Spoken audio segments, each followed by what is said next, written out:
Alright, back again, Luke here. And as you can see in front of you, today we're in the process of another repair. This one's for my good friend Ben. And this is a Sony LED monitor, or Sony LED TV. And the issue with this one is it won't come on. I was able to get it to turn on maybe once, but it took about maybe 15 minutes for it to finally turn on.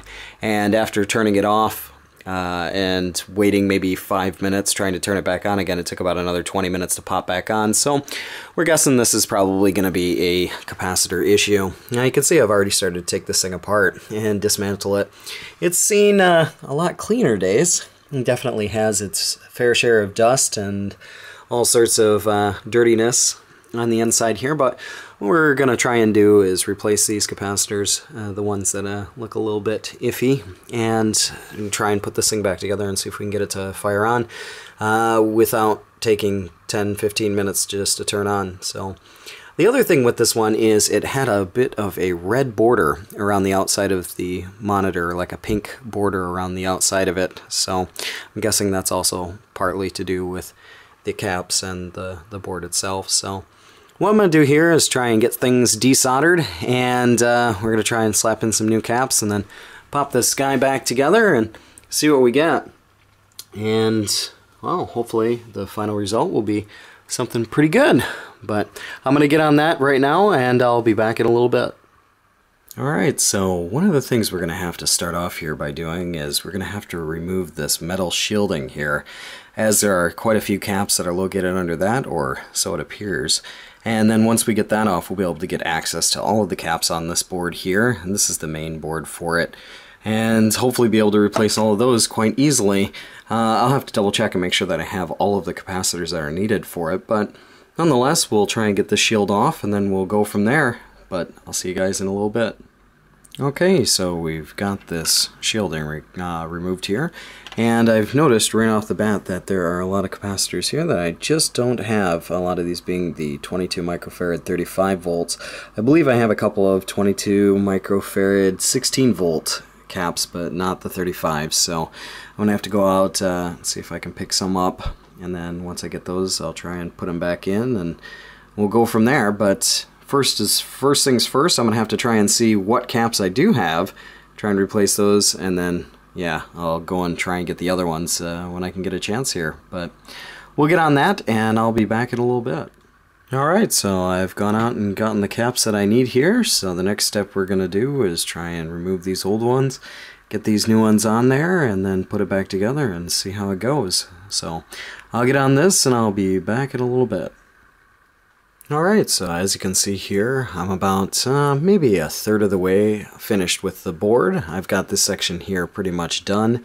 What I'm going to have to do is I'm going to have to customize the shielding that was around this area in order to compensate for the height of these capacitors here.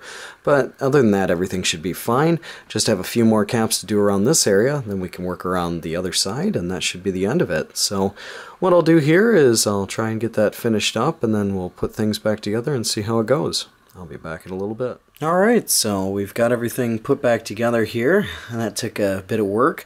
I figured we could plug this thing in and see what we get. Hopefully we'll be able to get a picture from it.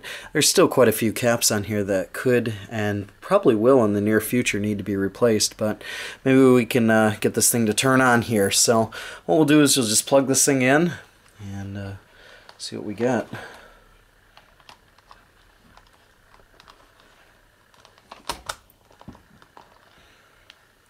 Alright, let's go up to the front here.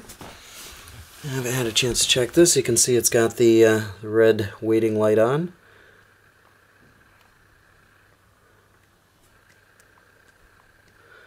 And maybe the remote doesn't have the batteries in it, or the batteries might be dead. So I'm gonna have to try and maybe check these batteries out here and see see what's up with that. But I'll be back here in a little bit. Alright, so as you can see here, it's coming up with the static screen. This is just the antenna input, and yeah, I had to put in some new batteries with this thing because it didn't turn on. But let's turn it off here and go ahead and try and turn it back on and see. Everything seems to be turning on quite well. Well, what I'll do is I'll do some testing with this. I'll try and leave it off for a little bit and then turn it back on and see how it works. But this is definitely 10 times better than what it was doing before. It wouldn't even turn on, so. But nonetheless, just want to share with you guys this repair here on this Sony TV, LED TV. And yeah, that's about all for me for right now. Like always, I'll put up another video here soon, so thanks for watching.